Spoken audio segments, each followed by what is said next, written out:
Night Vision. Following clues left by our ancestors, we unbury the past to reveal a knowledge of unfathomable value, putting us just a little closer to our own true birthrights. From the secret history of a possible bloodline of Jesus Christ, the secret history of America's founders, to the secret history of extraterrestrial interaction on our planet, here to bring light to the night. Your host for Night Vision Radio, Renee Barnett.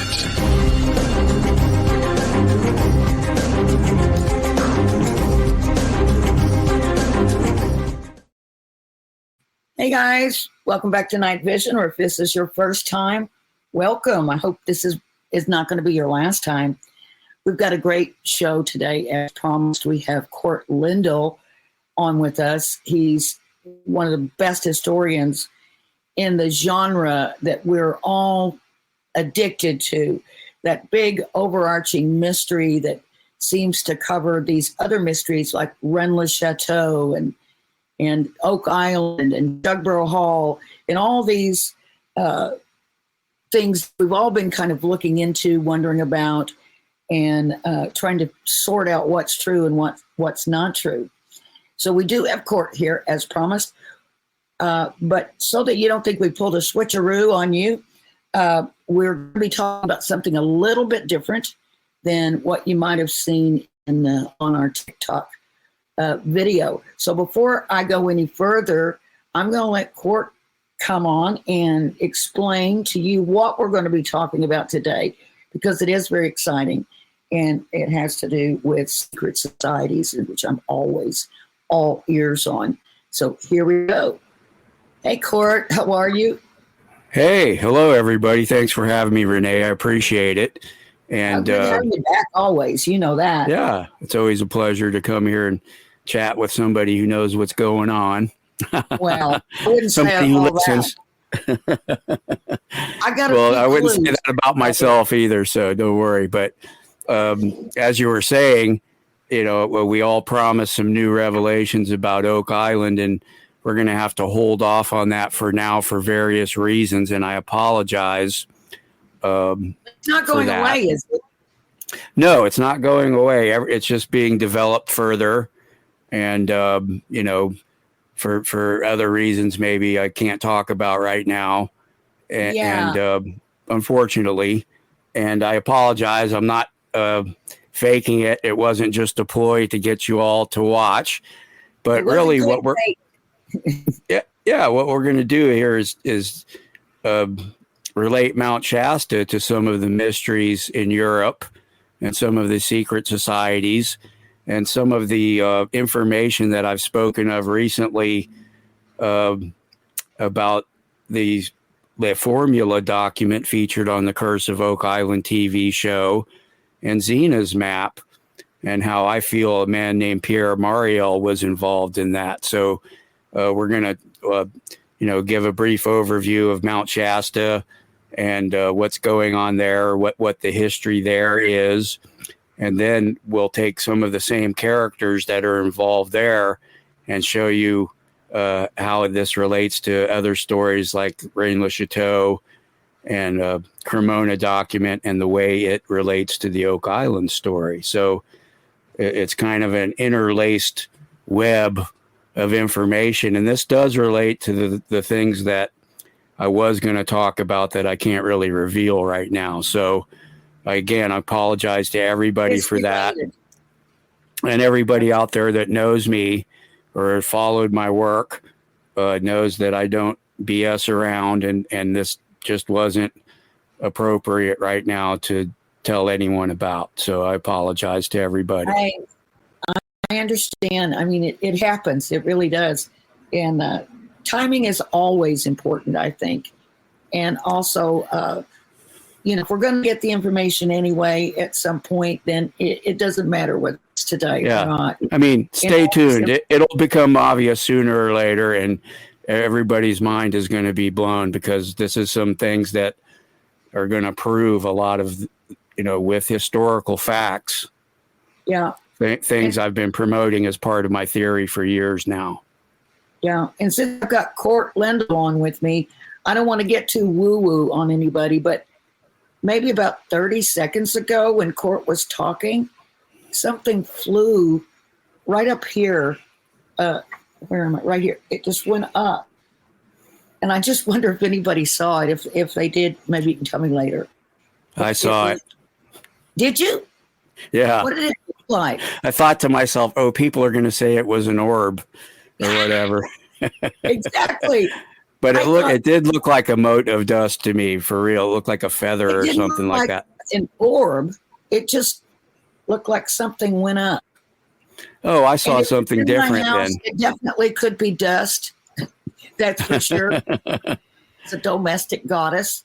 Same here. You'll see something flying over Mount Shasta behind me before the show's over, and that's probably what it will be. Oh, my God. I've never had anything supernatural happen on the show, and it's going to happen when Cort's on, when he wouldn't believe it anyway. So. Right. Oh, I might believe. I'm not that much of a out of it that if I experience something myself, that I wouldn't acknowledge that. I mean, I've talked about weird things that have happened to me before, like when I was a kid, I lived in Turkey for 3 years because my dad was in the Air Force, and there was this lake where we would go out fishing, and I saw this huge lizard one day, like a serpent that was like as big as a smaller alligator, and nothing like that is supposed to live there. And this thing moved through the grass and hissed, and it came out, and I was standing there with a fishing pole, and it bared its teeth at me even. So I dropped my tackle box and fishing rod, and me and my buddy just ran, to where our fathers were a couple 100 yards away. So, I'm not above. That was some weird thing. And of course, as an adult, I always remembered this and looked up, are there any creatures that live in that part of Turkey that are like that? And they're not, so shouldn't be. Yeah, that was kind of weird. And, another time I saw it must have been a meteor or something, but it was moving like as slow as like when you see an airliner, flying, and it was on fire and chunks of it were coming off and stuff. And it was going horizontal almost. Like I watched this thing for like 3 or 4 minutes because I was in a mountainside above a valley camping. And that was bizarre too. It was like flying almost, is what it seemed like, because it didn't have a trajectory where it was going down. It was just going like that. And I mean, I watched it till it went out of sight, and it was still going level at that slow rate. It was like looking at an airliner or something. Yeah. So, I mean, I've had strange things happen too, and I understand when people say that. And we'll get to this later in our chat too. It's like when things like this become a mania. Yeah. And certain people start exaggerating this or that, and it becomes, this is how kind of fake history happens as well. So I think I'm open-minded, but I'm kind of, a little more conservative than a lot of people. So yeah, definitely, definitely. I kind of was adding to that a little bit, and I think it was you, Cort. One night when I came home from dinner or somewhere, I got out of someone's car and I looked up, and there were all these things going through the sky. Right. I totally freaked out, and I thought, I'm finally witnessing what I've been talking about for years, on TV, on the radio, whatever. And now I'm having an experience. And I believe I called you, Cort, and you said, no, it was Starlink.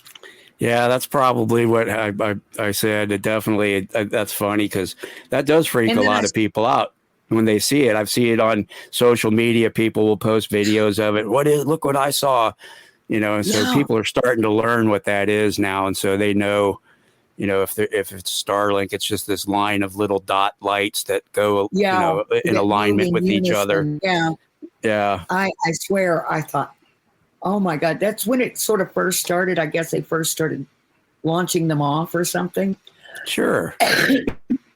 And But then you when have those said other, that, I looked up on the internet lots of pictures of them, and I said, "Oh yeah, that's what I saw." yeah, Unfortunately, you have those other rockets that release this aerosol that puts this big plume around them that makes it look very strange as well. That when they first started doing those, people were freaking out about it until it became kind of normal. And now most people know that it's just a normal thing. So, yeah, exactly. or explainable anyway. Maybe not normal, but can be explained. Yeah, yeah. What is normal anyway? Yeah, exactly. So we're going to be delving into some of the mysteries of Mount Shasta, and I'm sure most people know about Mount Shasta. It's up in Northern California. Is that considered Northern California? I guess it is. Oh yeah, it's in far Northern California. It's only like 40 miles from the Oregon border. It's not, Oh, it is. about, Okay, then yeah. it's I live in Chico, and it's about 3 hours north of me, even though as the crow flies it's only like 85 miles away. It just takes a lot to get there, circuitous route, so to speak, to get from here to there. And you can even see it just from north of Chico too. Wow. It's so beautiful mountain. It's drawn a lot of people, especially people of a metaphysical or new age bent for decades now. And understandable. It attracts people even who don't feel like that, because it's just such a natural, gorgeous beauty area. And place. It just calms you being there. And there's certain view spots around there where you go and you just sit there and look at it, and it's just awe-inspiring. So no matter what your beliefs are. I've lived in California all this long time, and I've never been up there. Would love to see it. Oh, you need to make it sometime up there and check it out. Yeah. Definitely. And it seems like the village would be really cool to hang out, and have a coffee and all that. Yeah. It's like a mellow atmosphere. Yeah, it's legendary for that. Or you hang out at the health food store, and people have stories, and if you keep an eye on YouTube and word search Mount Shasta, there's always people, claiming to have met a Lemurian or have to found the portal into the city of Telos beneath Mount Shasta. So and there's supposed to be reptilians living in Mount Shasta. Oh, anything you can imagine now at this point has been spun up there. And the ascended or I masters shouldn't say that. well. Yeah, there's people who believe it. The ascended masters, exactly. And that's an interesting subject too, because, early on, I was saying I lived in Chico. The founder of Chico made a trip to Mount Shasta with his wife, Annie Bidwell. This is John Bidwell. And they were close friends with a man named John Dalton Hooker. And there used to be a very large oak tree here in Chico that they named after him, which is kind of interesting because that's a Druidic, Celtic kind of tradition. And Hooker was like the brother-in-law of Charles Darwin. Huh.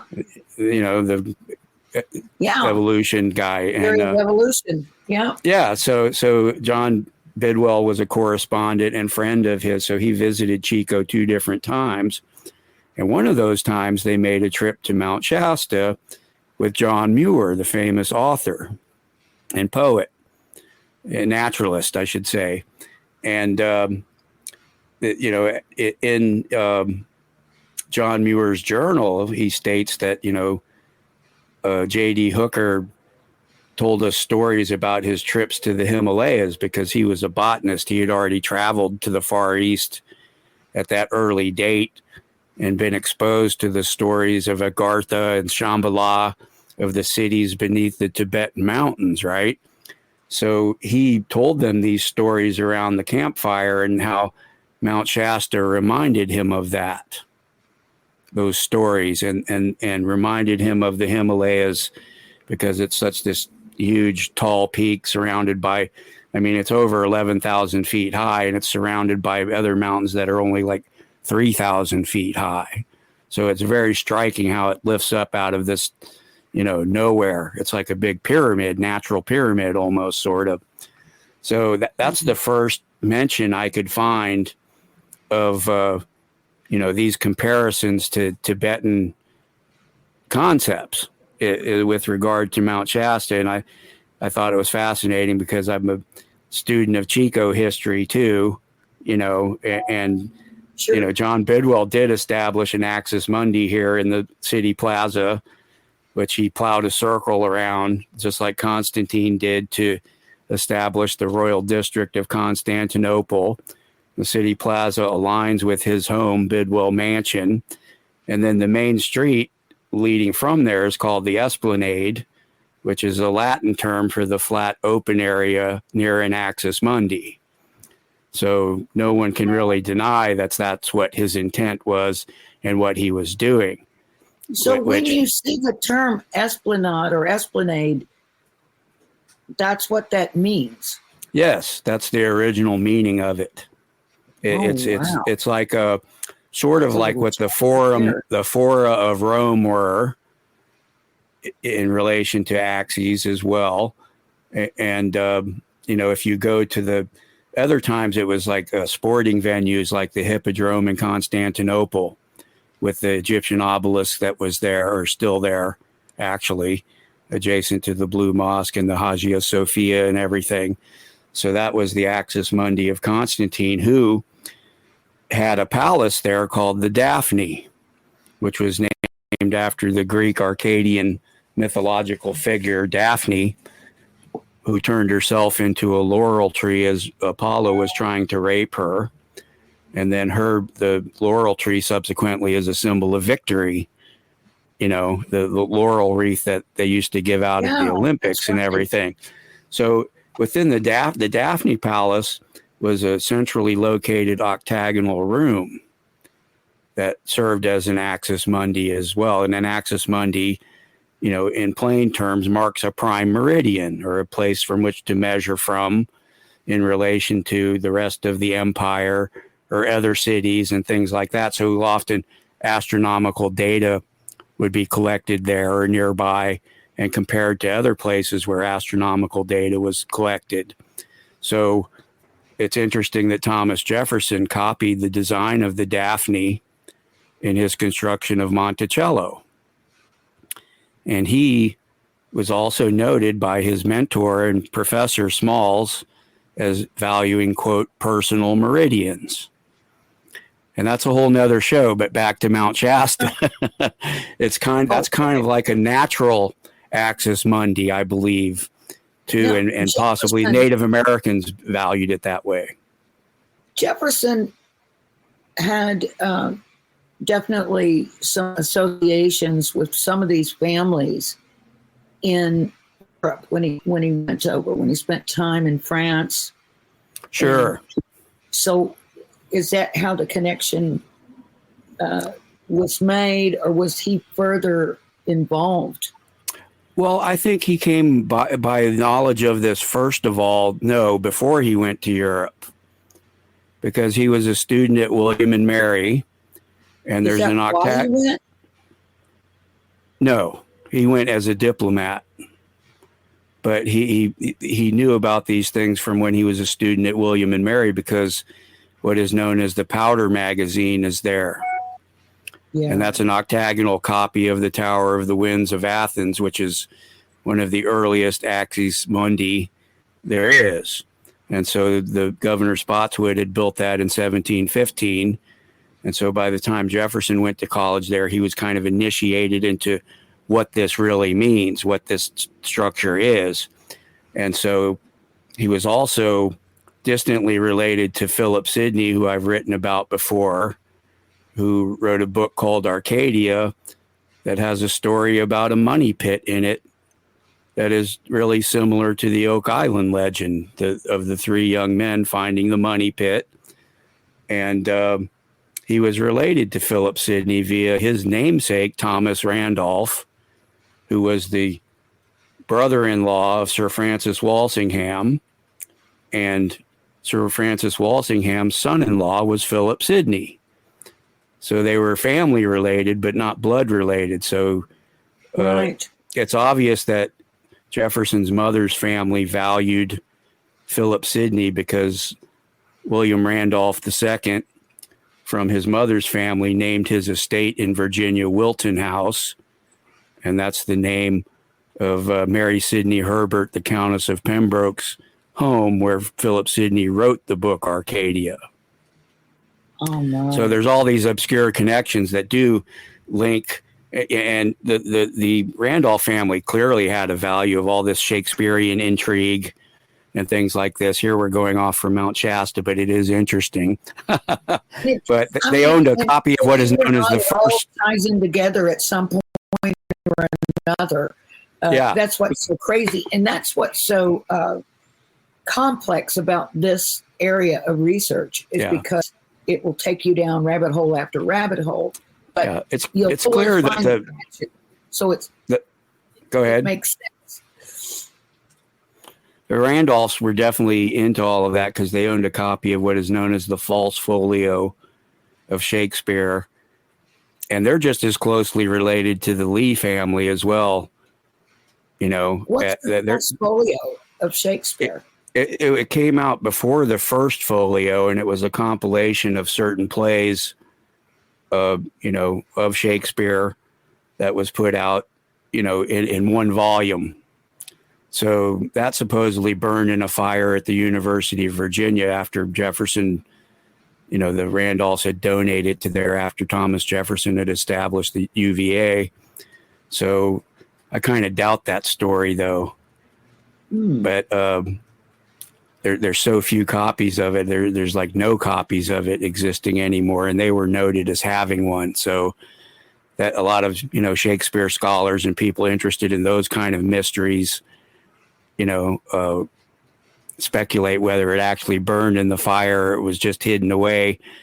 And it's kind of interesting too, because that relates for that book. That relates to the story of the Bruton Vault too in Williamsburg too, where the stash of Sir Francis Bacon's papers is supposed to be. So there's this mania in Virginia over all of that same kind of stuff that lately, people have tried to apply to Oak Island in some regard, the Sir Francis Bacon angle, of his papers being buried at Oak Island. So that concept already existed in Virginia for many, many years prior, with people who are into that kind of stuff. But yeah, so that does relate to, what we're going to say about Mount Shasta, because the aspects we're going to talk about are, how the Lemurians and everything became associated with Mount Shasta. And I contend that this is through connections to some of the European secret societies we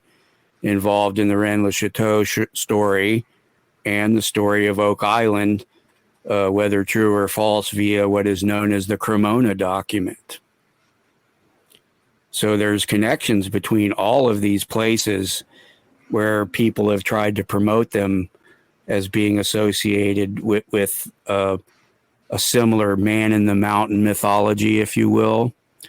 If you look at the stories of, the progeny of Charlemagne, Frederick Barbarossa, there's all these stories of him being interred in a mountain somewhere in Germany with treasures and a library of rare information and rare books and things like that. And the story of Charlemagne is the same, that for example, the coronation gospels were found in his tomb when it was opened up. And that later was a book. Wasn't his father a big figure in all this? Charlemagne's father? Yeah. Well, yeah, his whole family is supposed to be of Merovingian descent. Right. So that kind of hooks us into the mythology. Oh yeah. Carolingian. He's definitely related through Clovis to the Merovingian bloodline. Oh. There's no doubt about that. Not as directly as some of the later claimants were or anything. His family is famous for usurping the French crown from the Merovingians, like Dagobert II, and the two that came after him were the legitimate ones. And he ended up with it just being kind of a distant cousin of theirs who wasn't in line, to get it.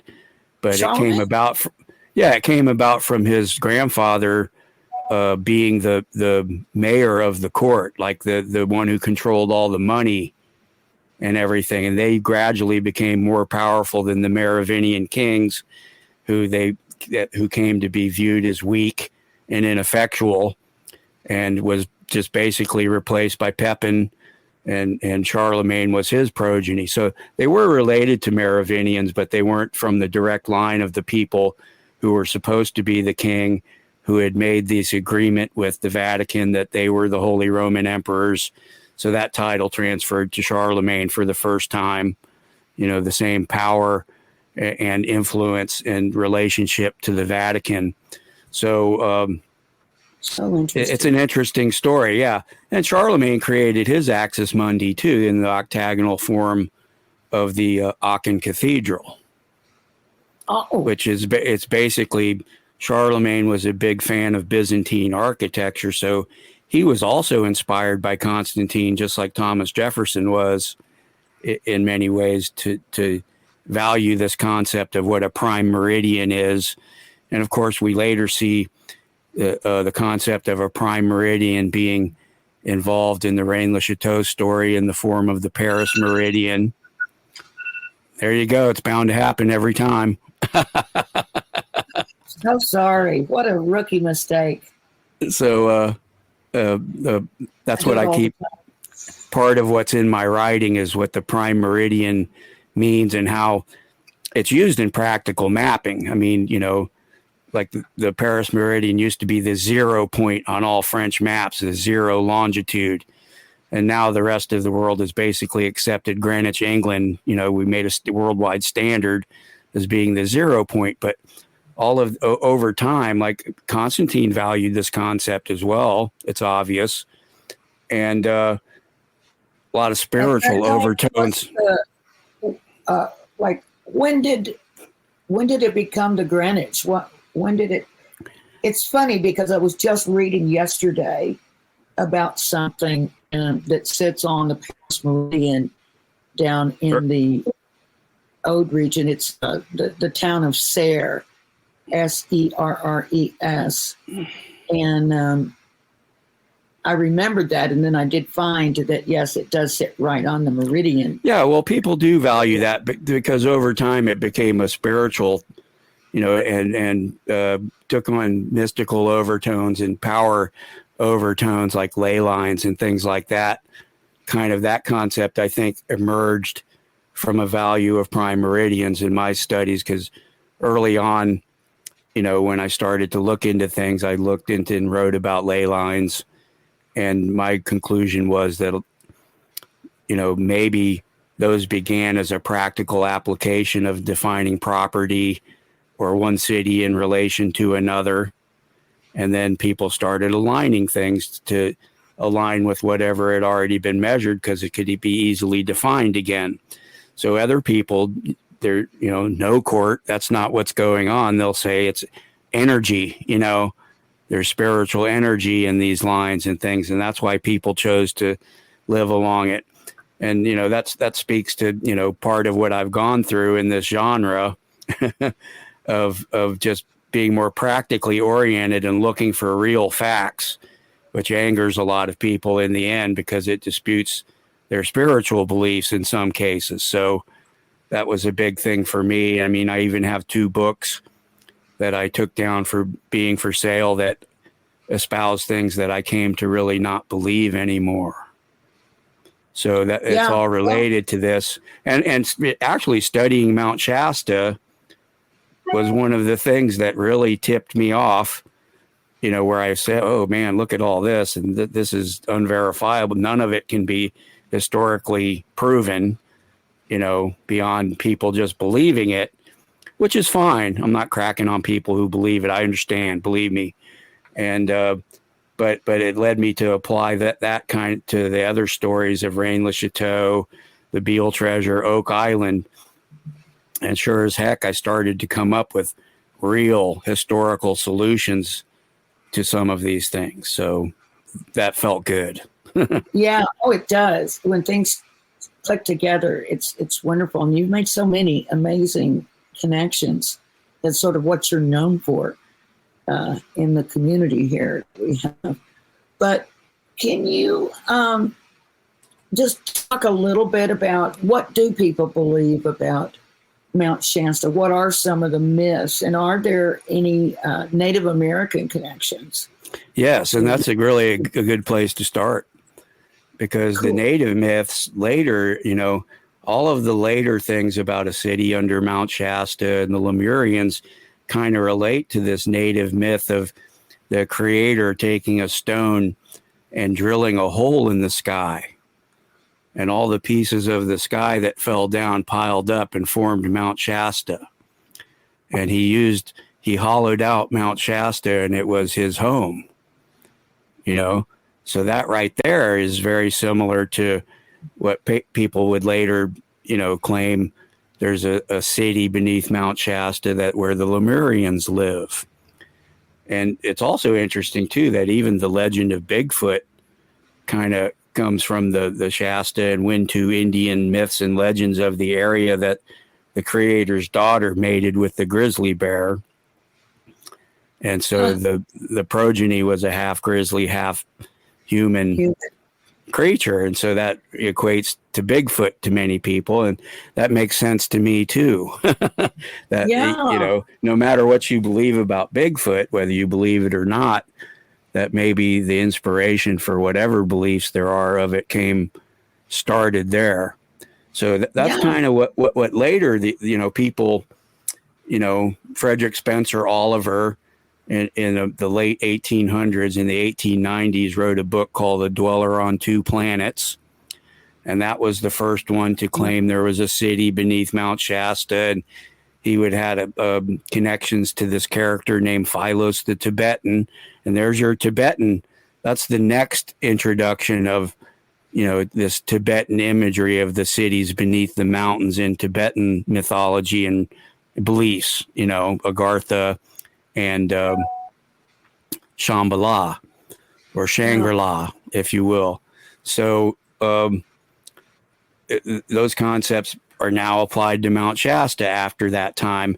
And it just began to steamroll from there to even where, Harvey Spencer Lewis, the founder of the American Rosicrucian Order, or the ancient mystical order of the Rosy Cross, known as AMORC, in some circles wrote a book about Lemurians in Mount Shasta too, later in the 1930s. And that kind of took off, leading to the concepts of the Ascended Masters.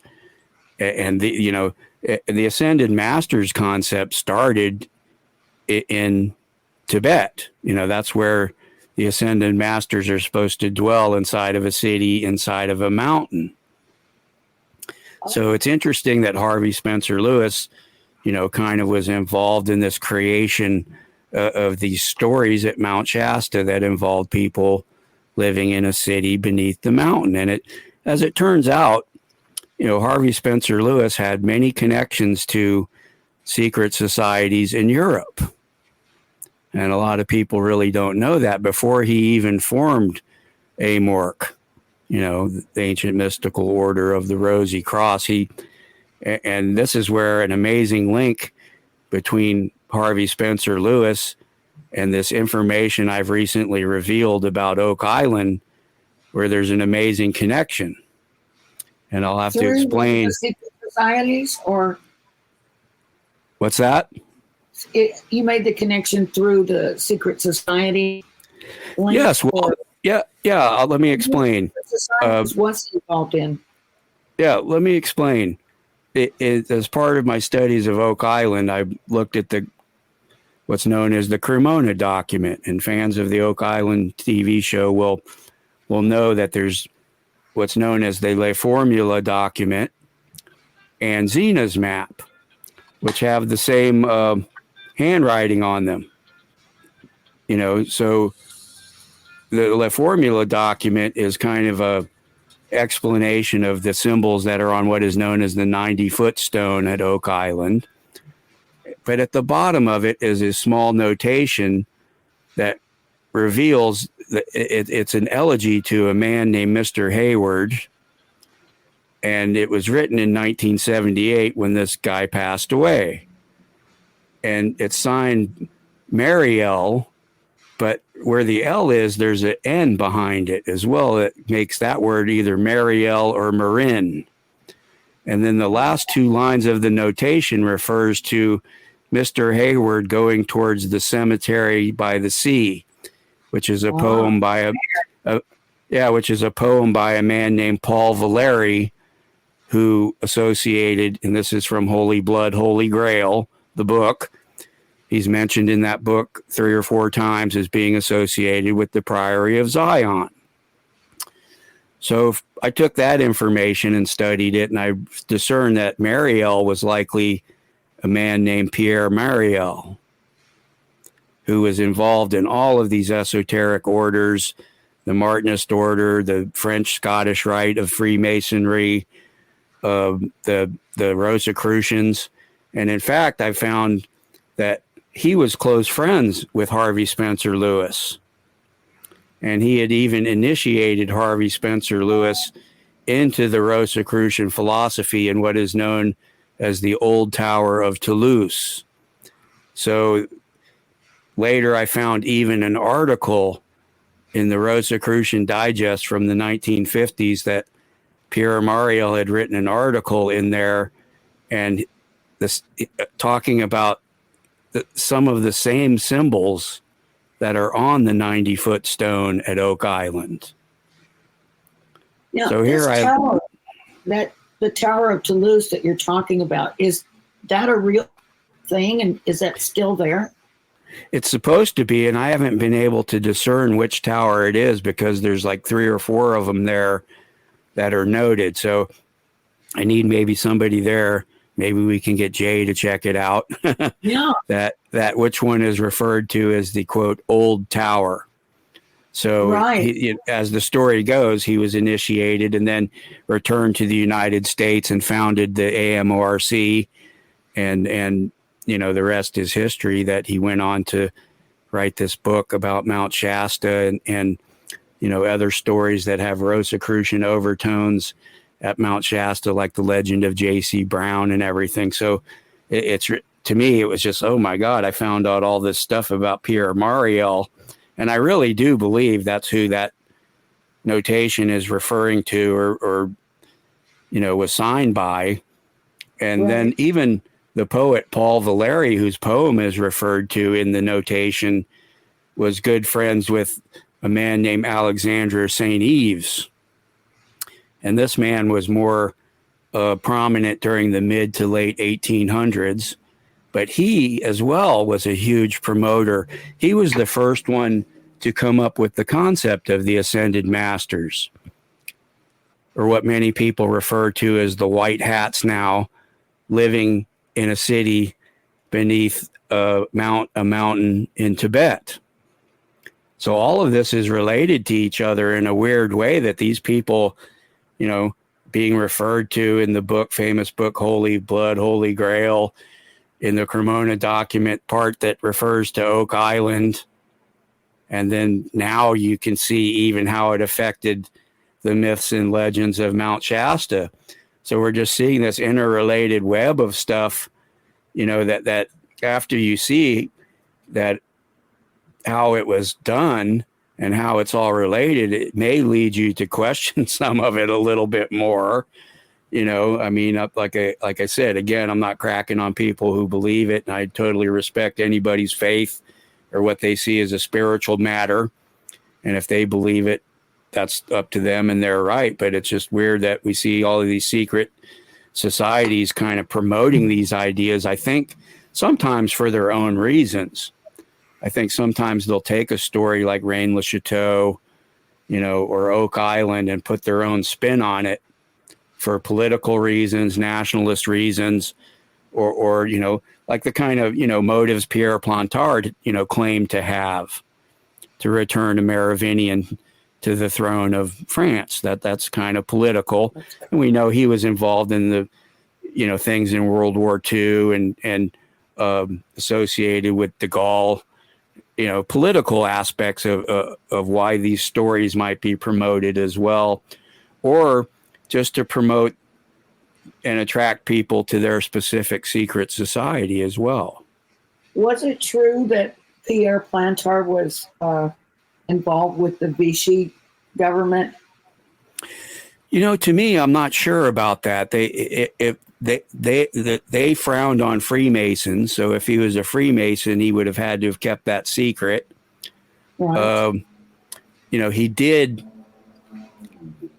publish that magazine Vinci, I believe is how you pronounce it, that supposedly had coded information in some of the stories, and a lot of the stories in there were about theosophy concepts and New Age religions, just like the Nazis were into. Let's not forget that they believed in a city beneath a mountain in Tibet as well as part of their belief system, and believe that's where the Aryan race emerged from. And they even sent people there to investigate that. Yeah. They spent lots of time searching for these places and in these certain objects that had, supposedly mystical qualities, things like, right, the treasures of the Temple of Solomon and things like that. Right. And that leads to the Otto Rahn story, that most Rennes-le-Chateau fanatics are familiar with who Otto Rahn is too. So, he was searching for the Holy Grail in the Languedoc, and supposedly Rennes-le-Chateau and Montsegur and the cave systems and everything. So that's a fact. That's not just made up, that they actually did send people looking for such things. Yeah, there was heavy, Nazi occupation in that area. Yeah, and it's interesting that, too, all of these stories oftentimes include a treasure, of some kind. And, that attracts people as well to looking into it themselves. And then they get exposed to the versions of history that these people are promoting for whatever reason they want to or not. And, that's, part of what I started looking into. I found myself promoting some of these ideas like Templars in America, and other just kind of what ley lines were and stuff. And I came to not believe these myself, because I decided one day to look for real historical sources that said this. And all I found was kind of a feedback loop of somebody saying it and other people repeating it as fact. And oftentimes I try to... many things like that in this mystery. So many things that I personally thought I knew as a fact. And later, small example, the priest Saunier built the water tower in Rennes-le-Chateau because he had all this money suddenly. He didn't. Right. He didn't Turned out not to be true. The water tower was built after him. And so there you go. Roads, he didn't build any roads. It's like, I thought I knew those things. I thought those were facts, but they're not. Another thought I've had about why things go that way is to hide whatever the real truth is. Yeah. That the smokescreen story is created, that the public at large will, eat up, and unless you really look into, the real history of something, you won't find out. And that's kind of what blows my mind about a lot of, some of my peers, not to point fingers or say they're bad people or anything, that they don't do that. They'll just read a couple of books about it, and that's where they form their whole opinion on it. And these are popular books meant to be entertainment and things like that. We're talking about that are involved in these subject matters, at least somewhat. But think about the poor schlub, who's not really into this subject matter. And, they'll hear some of this stuff. They think they've learned something, and it's just all fluff. And then, when you were talking a few minutes ago about this idea, I was thinking revisionist history. Is this a way to change the story to put their ilk in a better light, or something, Right. And it could be finding the truth. Could be something sensational too. I mean, maybe somebody did find something that proves, Merovingian descent or bloodline, and the wrong people found it and don't want you to see it. Right. And so this alternate story is made up to capture the public's attention and popular. Like, I mean, just a couple of weeks ago, I had some young guy just, yell virtually online, yelling and screaming at me because I didn't believe Rosslyn Chapel had North American images in it, that it could easily be explained in other ways. And he like just angered him. Like the corn and some of the other plants that they point to. And people forget that the Sinclairs are also Norwegian. Like Henry Sinclair was in line to be the king of Norway. He was one of the possible people to be selected, for example. That's how closely related they were. So they weren't just from France, for example. We know the Vikings made it to L'Anse Meadow in Newfoundland. So maybe if there is North American imagery in Rosslyn Chapel, that's where it came from. Yeah. So it doesn't have to be some Templar, there's no record of Henry Sinclair. He lived later than the Templars, all of it. It's just crazy that and then it'll be, the Templars existed in secret, after they were dissolved and all these things. And there's no real proof of that. People say, the Chinon parchment or something like that. But even if that exists, there's no evidence of them,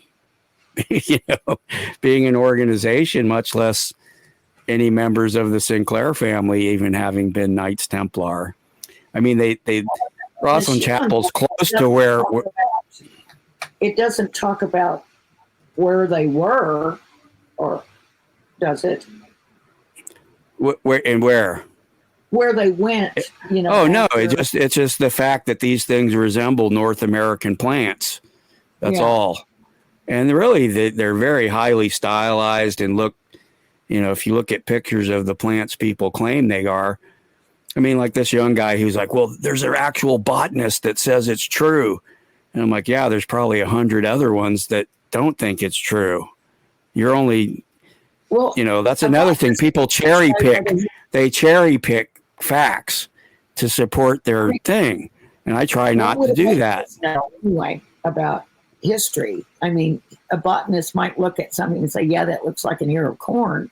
But how are they going to tie it into the Knights Templar or not? Or, you know what I mean? Exactly. That's why I say if it's even true, it probably has more to do with the Sinclair Scandinavian heritage than it does with any Knights Templar.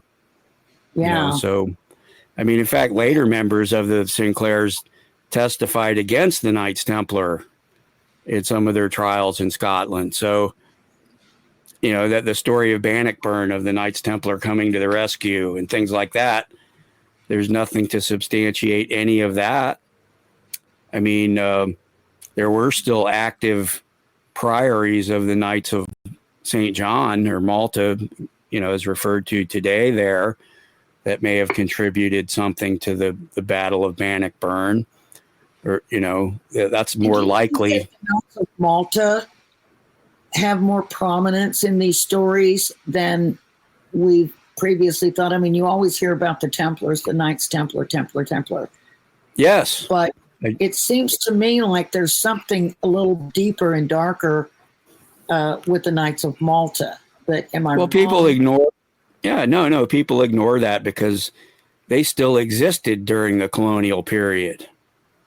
Like when France would settle, they'd send Knights of Malta with, their Knights of Malta in their navy, Knights of Malta in their army, that they actually still existed. So that, in the same organization that had existed during the Crusades, even their symbols are similar to the Knights Templar.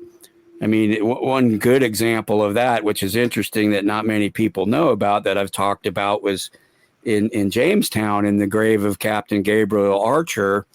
They found a 12th century silver reliquary that had a holy water ampule in it and bones. It was a little silver hexagonal box, and you can see it in the archaeological museum there today. So I found that fascinating. I mean, that's the kind of stuff they wish they were finding at Oak Island, right? So I did a background check on Captain Archer, and he was related to 2 grand priors of the Knights of Malta, or the Knights of St. John. He was a, quote, hidden Catholic in the early 1600s at a time this was banned, of course, in England, and he rose to even be a select ship captain of Queen Elizabeth and James I, and he died in 1610.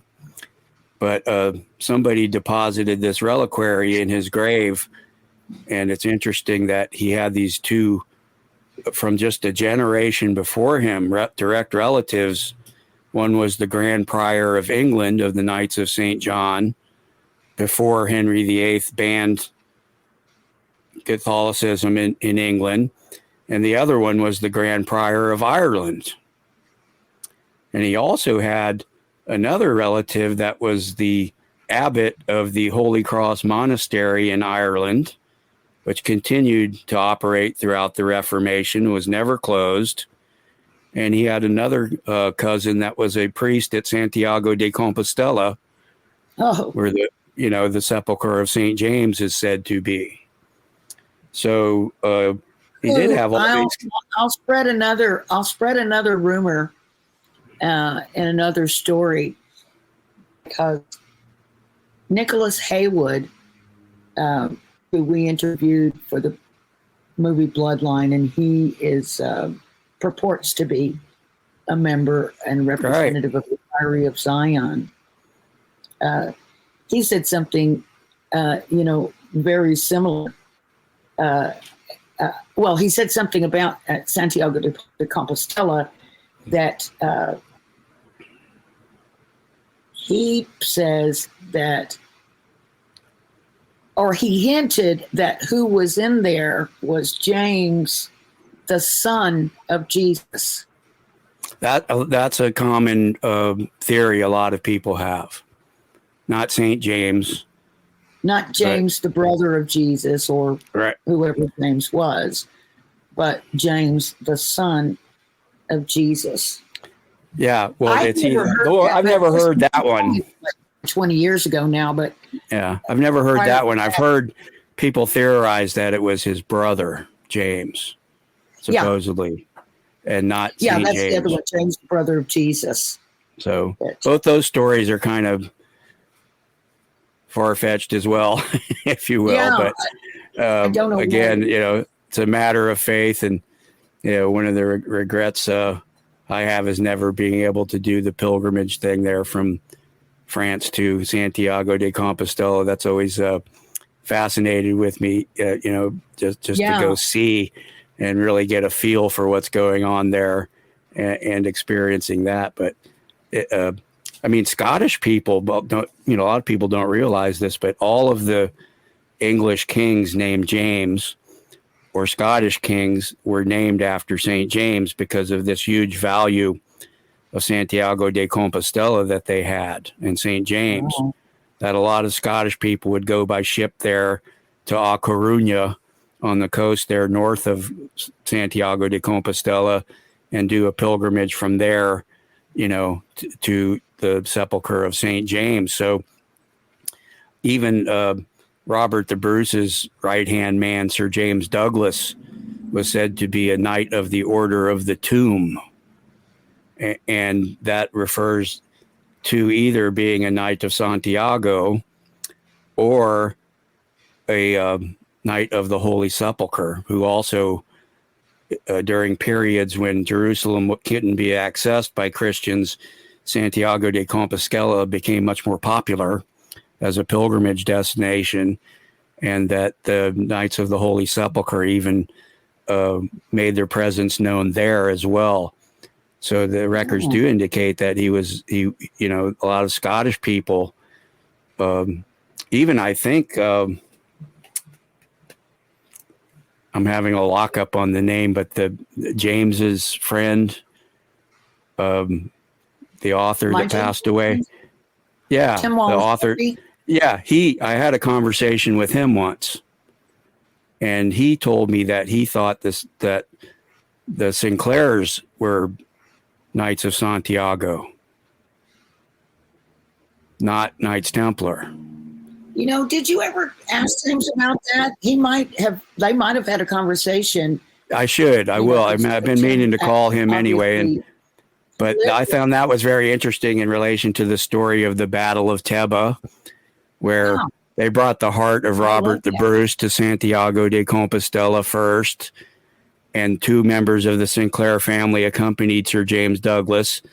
And then he's famous for throwing the heart ahead of him in battle and then dying in the battle against the Moors, you know, who returned the heart of Robert the Bruce and the bodies of everything of the slain knights, all from Scotland. And this was a dying wish of Robert the Bruce, supposedly, that his heart be taken into battle against the Muslims. And he wished this to be in the Holy Land, right? But during that time, this is the 1330, I believe it was, or later than that, long past the time that Europeans had occupied the Holy Land. So it wasn't even available to go. The only place to fight against the Moor was in Spain at that time. So that's why they went there. So that whole story relates to this concept as well, you know, there's so much of what's going on here. We've gone from Mount Shasta to Santiago de Compostela, and exactly, and we've actually run out of time. So I'm gonna run maybe a minute or so over. Do you have any closing remarks? And we'll take this back up again, maybe in a couple weeks or so. Oh, sure, yeah, I'll come back anytime and we can talk more. That's fine with me. And we could go for hours, I'm sure. And thanks for everybody. Yeah. Every time you start talking, it always triggers something for me. And I think, oh, yeah, this, that, or the other. And it's always so interesting. So I'm hoping that's what the audience is doing, too, because there are lots of gems in what Cort has to say. You just got to pick them out and follow them yourself. You know, we encourage you to confirm and corroborate everything. Yeah. So that's what we're trying to do. So you guys take care. Thank you, Cort. Maybe if you can have a look at your schedule and maybe in a couple weeks, come back on and let's carry on if you want to say more about Mount Shasta. And I'm going to extract a promise from you right now. As soon as you're able to share more information about what we originally were going to talk about tonight, will you come back and share it? Of course. Or you do any other radio show? Of course. First, yes. Don't worry about that. We'll come back on Night Vision and blow everybody's minds, because I can promise you. I can't wait. This is proof. It's historical proof. This isn't just going to be speculation. Okay? This is things I found that prove my founding fathers' theory of Oak Island. In a big way. I mean, it's going to be hard for some people to understand. And again, I apologize to everybody. Everybody that knows me knows I wouldn't just come on here to tease you. There's real reasons. I just can't disclose anything right now. And I promise you, I'll be back and we'll cover it. And thanks for understanding. And thanks for listening to me about how Mount Shasta does have all these connections to, you know, French era esotericism and secret societies, and even had these strange links to the man I point to as produced the La Formula document and Zena's map that are featured on the Curse of Oak Island TV show. That's great. Well, thank you, Cort. You're welcome. Thanks for having me. I appreciate it. Good talking to you. Thank you, Cort. Same here. Take care.